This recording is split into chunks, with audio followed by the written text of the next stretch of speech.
The Zephyrian fleet hung motionless in the void, their sleek silver vessels casting long shadows across the debris field that had once been the proud armada of the Kellian Republic.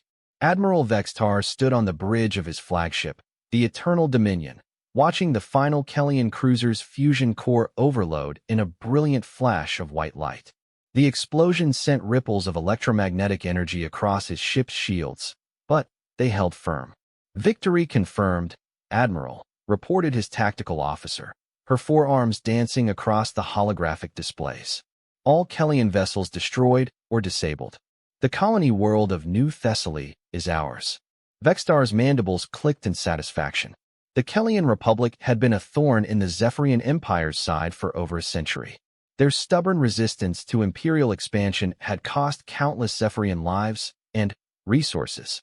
But now, with their fleet in ruins and their industrial world defenseless, the war was essentially over. "Begin planetary bombardment protocols," Vextar ordered, his voice carrying the weight of absolute authority. "Target their shipyards, manufacturing centers, and military installations. Leave the civilian population centers intact for now. We'll need workers for the occupation."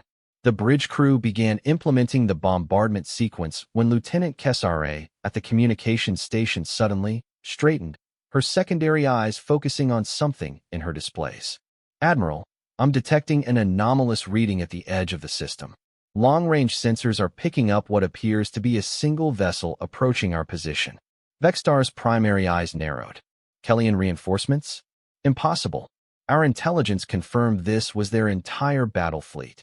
"Negative, sir. The ship's configuration doesn't match any known Kellian design. In fact, it doesn't match anything in our databases at all. The vessel appears to be primitive by our standards, but it's moving at significant sublight speed." On screen, the main display shifted to show the approaching vessel, and Vextar felt his blood chill. The ship was unlike anything he'd ever seen. Where Zephyrian vessels were elegant curves of polished metal and energy fields, and Kellian ships were angular geometric forms optimized for efficiency, this newcomer was a brutal amalgamation of raw steel and aggressive design. It bristled with weapon systems that seemed almost crude by galactic standards, yet there was something undeniably menacing about its appearance. The vessel was massive, easily matching the size of Vextar's own flagship, but where the Eternal Dominion was a work of art, this ship looked like it had been forged in the fires of war itself. Gun batteries protruded from every angle, missile tubes clustered along its hull like the spines of some ancient predator, and massive engines glowed with an ominous red light.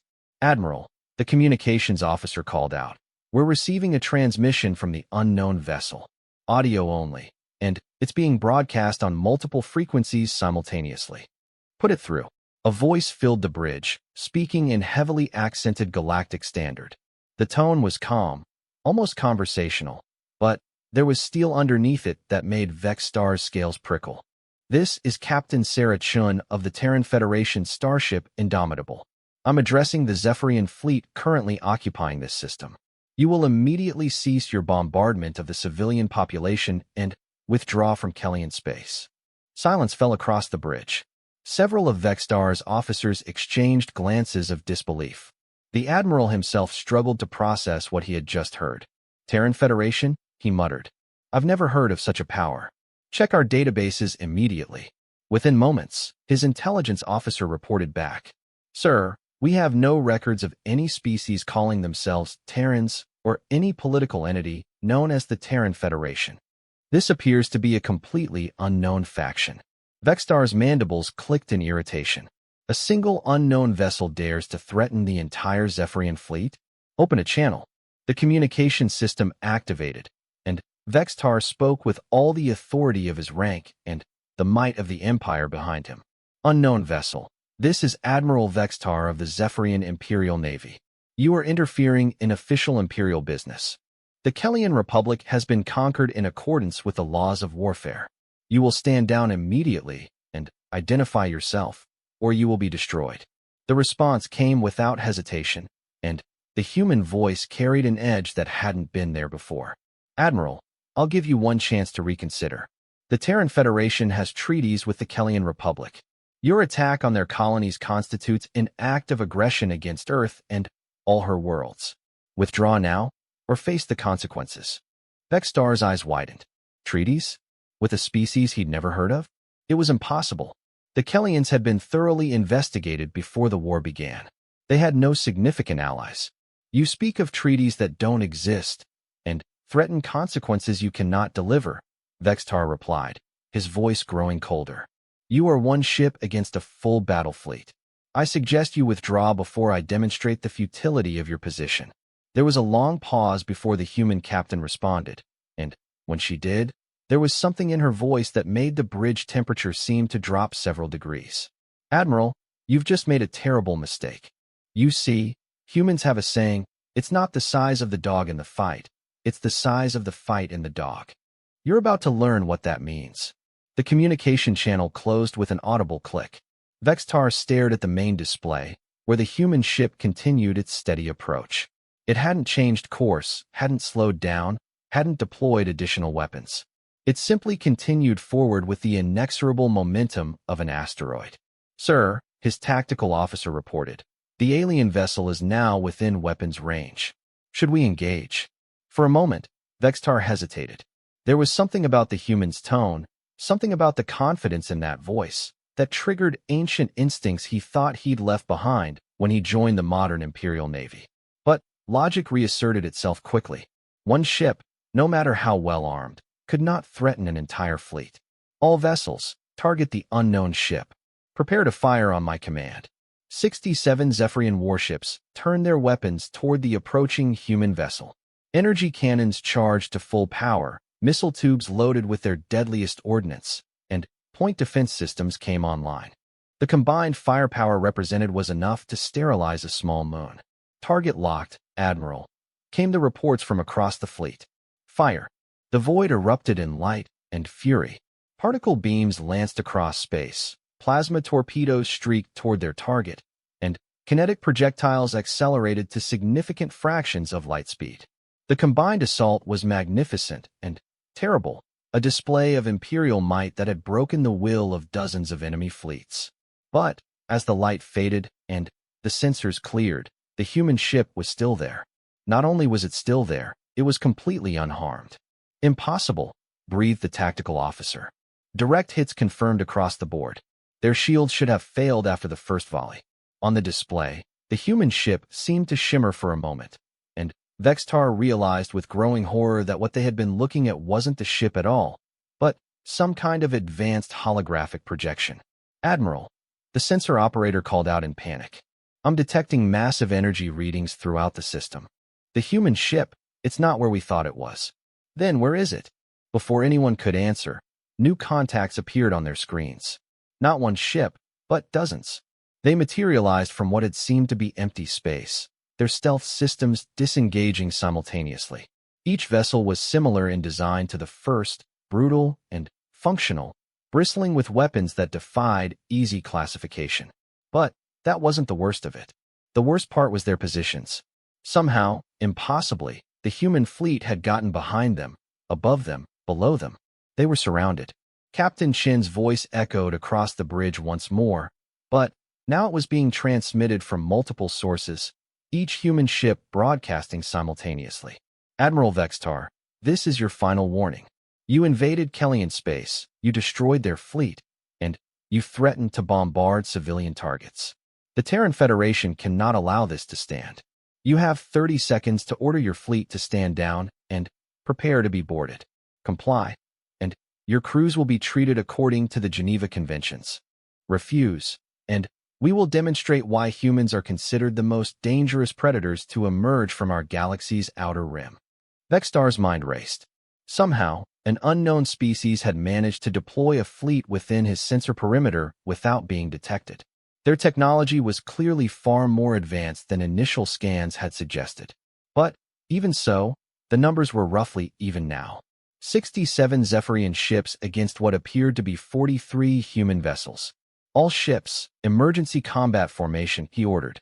Prepare for engagement.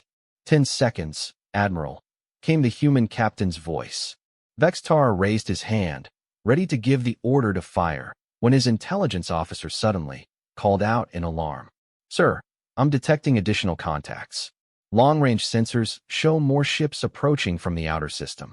Dozens of them. They're moving at incredible speed. The tactical display updated, showing the new contacts. Vextar's blood turned to ice as he realized the scope of what they faced. The human reinforcements weren't just ships. They were massive vessels that dwarfed even his flagship. Dreadnoughts, battle carriers, and ship classes he couldn't even identify. 137 ships total, his tactical officer reported in a voice barely above a whisper. Admiral, they outgun us by a factor of 3 to 1. Captain Chin's voice cut through the bridge chatter like a blade. Time's up, Admiral. The first human weapon to fire was unlike anything in Vextar's experience. Instead of the brilliant energy beams or explosive missiles he expected, a strange distortion appeared in space near one of his cruisers. The Zephyrian vessel, the pride of Zelos, simply ceased to exist. Not destroyed, not vaporized, but erased as if it had never been built. What happened to the pride? Vextar demanded. His science officer's voice trembled as she responded. Admiral, the humans appear to be using some form of spatial manipulation technology. They're creating localized gravitational anomalies that collapse matter at the quantum level. Before Vextar could fully process this information, more human weapons opened fire. These were more conventional, but no less devastating. Streams of accelerated particles moving at near-light speed tore through Zephyrian shields as if they were tissue paper. Kinetic projectiles the size of shuttlecraft punched through armor plating that had been considered impenetrable. But it was the humans' coordination that truly terrified him. The Zephyrian fleet was responding with standard Imperial tactics, formations that had been perfected over centuries of warfare. The humans countered every move before it was even fully executed, as if they could read Vextar's mind. All ships, execute formation Delta 7, he ordered desperately. The human response was immediate. Their ships shifted position with fluid grace, maintaining perfect firing solutions while denying the Zephyrians any opportunity to concentrate their firepower effectively. Captain Chin's voice cut through the chaos of battle. Admiral, this is pointless. Your crews are dying for nothing. Surrender now. Never, Vextar snarled. The Empire does not yield to unknown barbarians. Then, you forced my hand. What happened next would be discussed in military academies for generations to come, assuming there were any Zephyrian military academies left to discuss it. The human flagship, the Indomitable, accelerated directly toward the center of the Zephyrian formation. Point defense systems opened fire, filling space with deadly projectiles, but the human ship moved through them like a dancer through raindrops. Its hull blazed with impacts, but none seemed to slow it down. When the Indomitable reached the heart of the Zephyrian fleet, it did something impossible. It fired in all directions simultaneously, not with multiple weapons, but with a single system that seemed to bend the laws of physics. Energy cascaded outward in all directions, striking every Zephyrian vessel at once. Shields that had withstood direct hits from antimatter torpedoes collapsed instantly. Hulls that had been forged from the strongest materials known to galactic science crumpled like paper. In less than 30 seconds, the pride of the Zephyrian Imperial Navy was reduced to drifting scrap metal. But the humans weren't finished. As Vextar watched in horror, human boarding shuttles launched from their ships. These weren't the sleek, diplomatic vessels used for negotiations or the heavily armored assault craft designed for forced entry. These looked like flying fortresses, bristling with weapons and defensive systems. The shuttles moved through the debris field with mechanical precision, docking with every Zephyrian ship that still had atmosphere. Within minutes, reports began flooding in from across the fleet. Sir, humans have boarded the Swift Victory. They're demanding immediate surrender. Admiral, the Crimson Talon reports human soldiers in their engineering section. They're everywhere, sir. How did they get aboard so quickly? Vextar activated the ship-wide communication system. All hands, repel boarders. Do not allow these aliens to take our ships. The response from his own security chief was not what he expected. Admiral, I've seen the humans. We can't fight them. They're not normal. What do you mean? Sir, they're wearing some kind of powered armor that makes our strongest warriors look like children. Their weapons cut through our bulkheads like they're made of soap. And they're so fast. I watched one of them take down 6 of our security officers in hand-to-hand combat in less than 10 seconds. Reports continued to pour in, each more impossible than the last.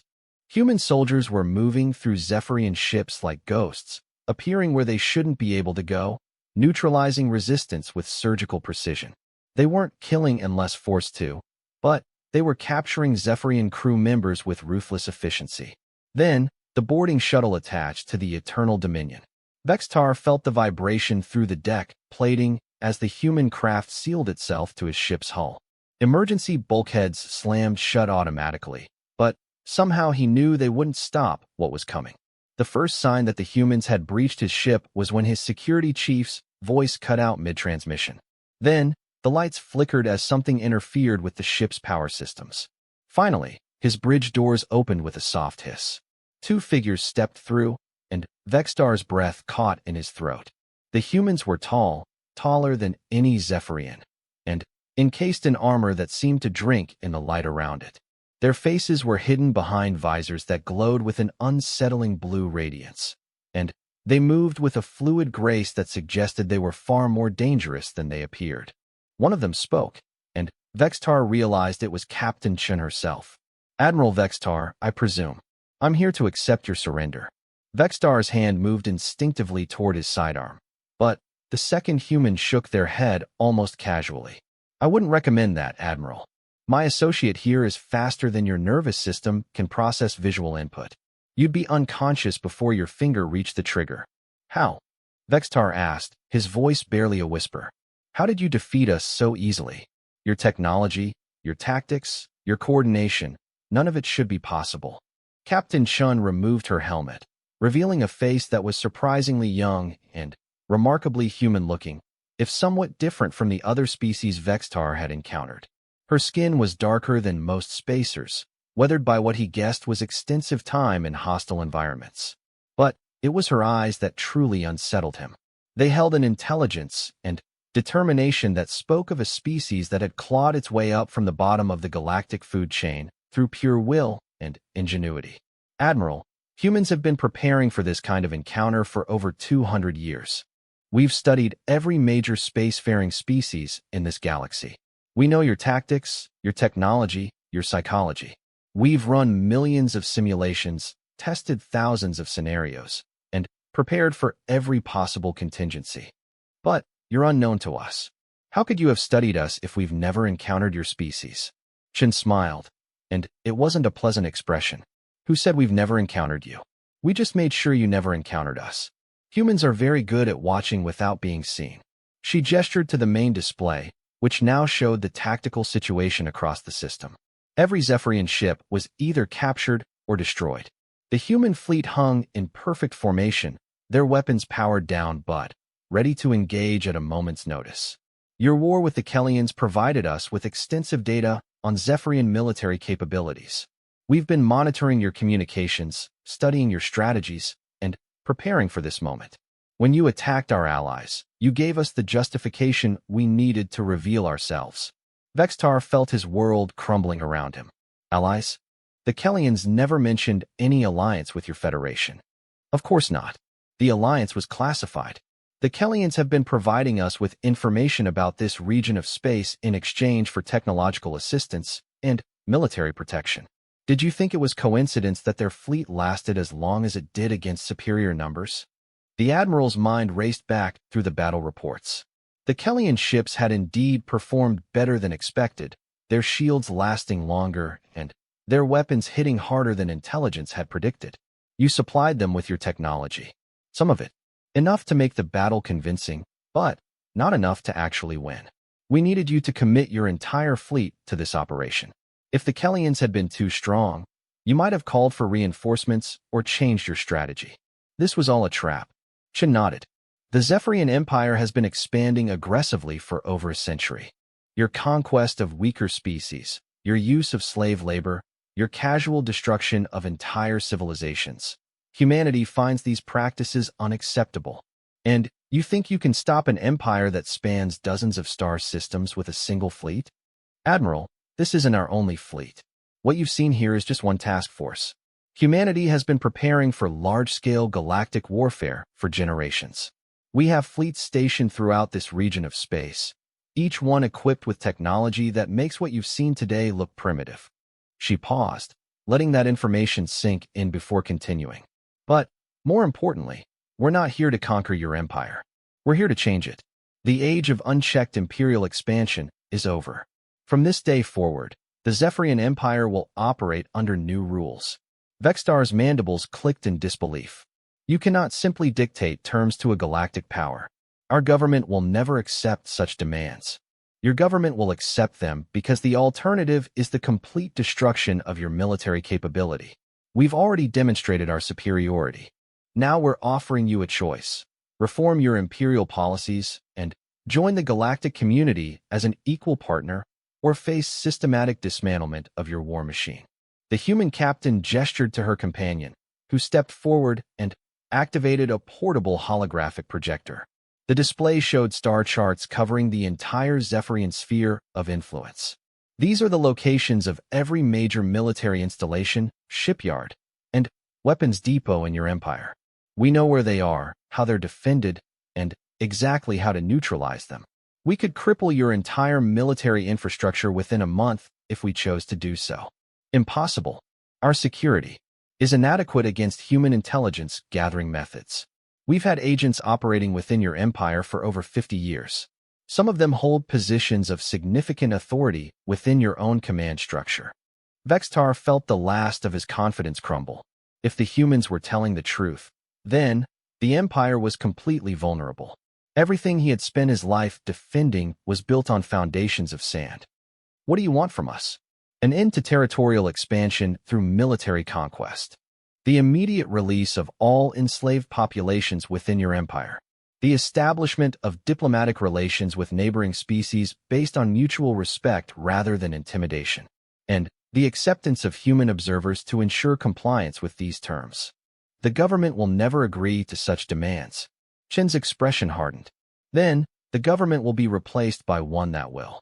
Admiral, humanity didn't come this far, and prepare for this long only to be stopped by bureaucratic stubbornness. One way or another, the Zephyrian Empire will change.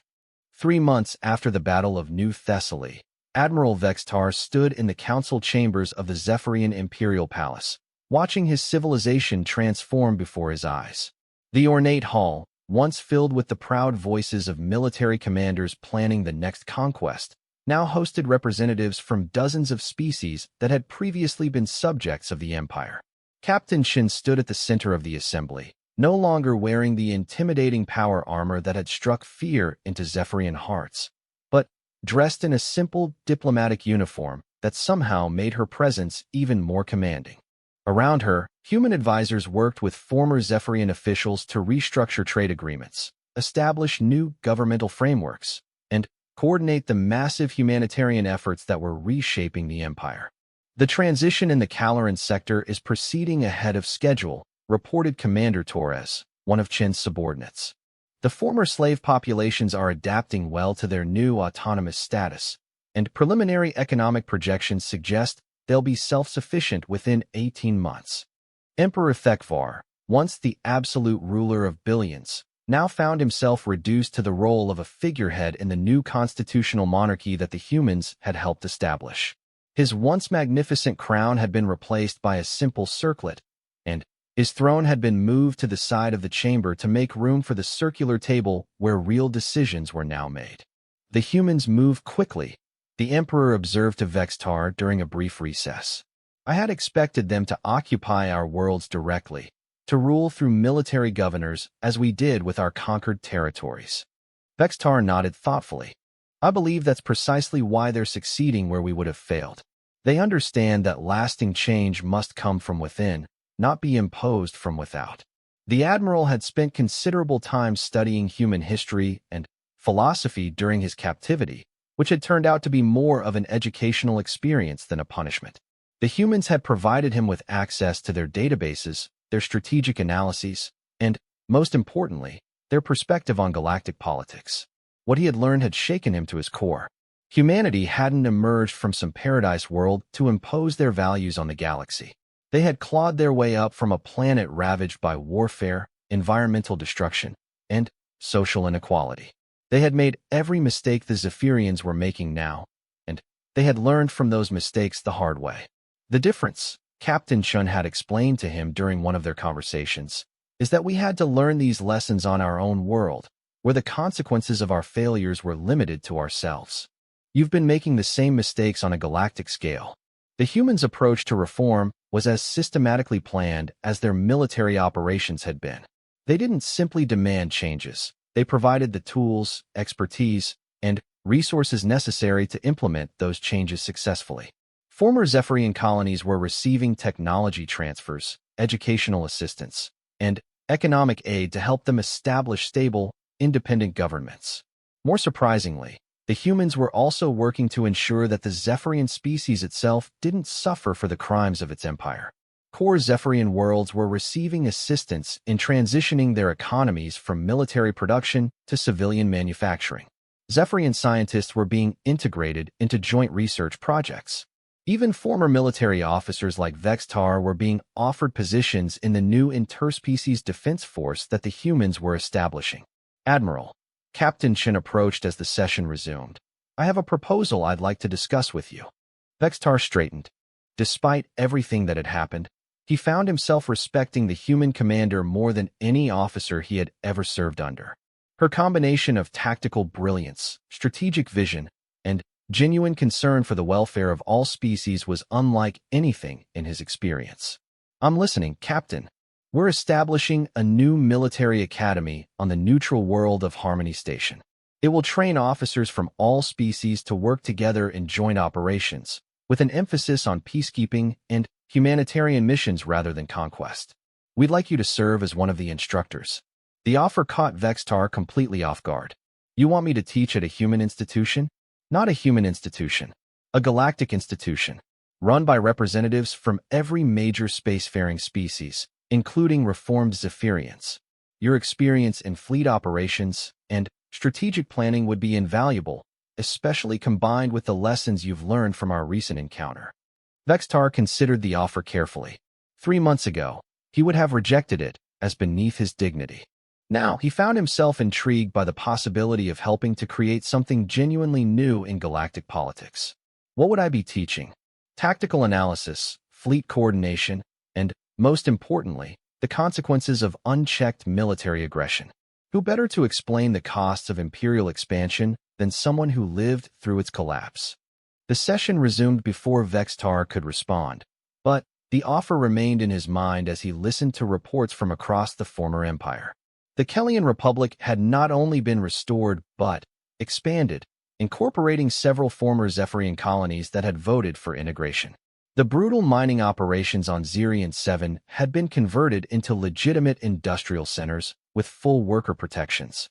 The slave markets of Draconis Prime had been transformed into cultural exchange centers where different species could learn from each other. Most remarkably, none of these changes had been imposed by force. The humans had simply made it clear that the old ways were no longer acceptable, then provided alternatives that were more profitable, more stable, and more beneficial for everyone involved. The Terran Federation's preliminary report on galactic stability shows significant improvement across all monitored sectors, reported Dr. Yamamoto, the chief human analyst. Incidents of interspecies conflict are down 67%. Trade volumes have increased by 43%. And we've identified 17 species that were previously unknown to the galactic community, but are now interested in establishing diplomatic relations. Emperor Thekvar leaned forward. How do you accomplish such rapid social transformation? Our own attempts at reform in the past always resulted in rebellion or chaos. Chin smiled. The secret isn't in the speed of change, Your Excellency. It's in the comprehensiveness of the support system. When we reform a society, we don't just change the laws and expect compliance. We provide education, economic opportunities, technological assistance, and, most importantly, hope for a better future. But surely there must be resistance. Not everyone will accept such dramatic changes willingly. Of course there's resistance. But we've found that most resistance comes from fear of the unknown not genuine opposition to improvement. When people see that change leads to better lives for themselves and their families, resistance fades quickly. As if to illustrate her point, a Zephyrian colonel whom Vextar recognized from the old Imperial Guard stood up to speak. 3 months ago, I was prepared to die fighting the human invaders, Colonel Zekran admitted. I believed they would destroy our culture and enslave our people as we had enslaved others. Instead, my family now lives better than they did under the Empire. My children attend schools with alien classmates, learning about the galaxy beyond our borders. My wife works at a medical center that treats patients from 6 different species. He paused, his voice becoming emotional. I spent 30 years serving an empire that told me we were superior to all other life forms. It took the humans 3 weeks to show me how wrong I was. The chamber fell silent as the implications of his words sank in. Here was a lifelong Imperial officer, publicly acknowledging not just the superiority of the human approach, but the fundamental moral bankruptcy of everything he had previously believed. Chen nodded respectfully to the colonel before addressing the assembly as a whole. Ladies, gentlemen, and distinguished beings of all species, what Colonel Zekran has experienced is exactly what we hoped to achieve. Not the destruction of Zephyrian culture, but its evolution into something that can coexist peacefully with the rest of the galaxy. She activated a holographic display showing the current political map of the region. Where once there had been the expanding red blob of the Zephyrian Empire, now there was a complex network of independent worlds, allied systems, and cooperative federations. This is what victory looks like in the modern era. Not conquered territories marked in imperial colors, but voluntary associations of free peoples working together for mutual benefit. Vextar found himself studying the display with professional interest. From a purely military perspective, the new arrangement was far more stable than the old empire had been. There were no oppressed populations planning rebellions, no border conflicts with neighboring powers, no need for massive military expenditures to maintain control over unwilling subjects. "Captain," he said, standing up to address the assembly, "I accept your offer to teach at the new academy. But I have a condition." Chen raised an eyebrow. "What condition?" "I want my first class to include students from every species that was affected by Zephyrian expansion. Not just the species that worked with us, but the species we conquered, enslaved, and oppressed.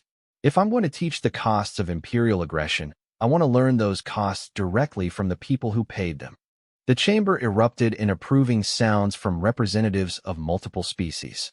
Chen's smile was broader than Vextar had ever seen it. "Admiral, I think you're going to make an excellent teacher." As the session concluded and representatives began filing out of the chamber, Vextar remained behind to study the holographic display. The transformation of the galaxy in just 3 months was remarkable, but he knew this was only the beginning. The real work of building a lasting peace would take generations. Captain Chen approached him as he contemplated the star map. "Having second thoughts, Admiral?" "On the contrary, Captain, I'm having first thoughts. For the first time in my career, I'm thinking about what we could build instead of what we could conquer." "And what do you see?" Vextar gestured toward the display, where trade routes now connected worlds that had been enemies just months before, where joint research stations were being established in formerly contested systems, where species that had never known peace were learning to work together.